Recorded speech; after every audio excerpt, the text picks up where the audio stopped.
Welcome sa part 1 ng ating envelope batch board edition. Sabi ko sa last video, nagawa tayo ng envelope para sa card size na 2 by 3.5. So ito pala yung gagamitin ko, paper. Sabi dito, for card size 2 by 3.5, yung paper size na gagamitin natin ay 5 by 5 and mag-start tayo sa scoreline na 2. Ito yung scoreline na sinasabi dito. Makikita siya dito. Dito tayo mag-start. First step ay puputulin muna natin ito paper using paper cutter. Yung paper cutter ko 5 by 5.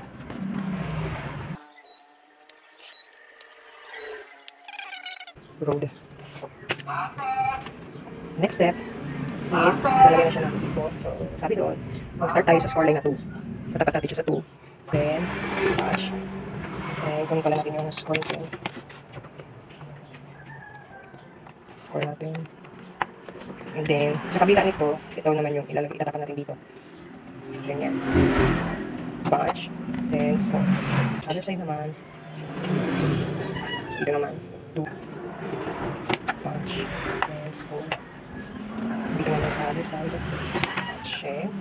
Score. Ito na. Then yung edges, ipapunch natin dito.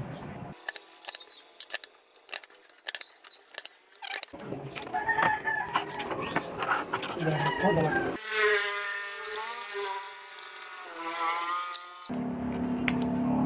Tada!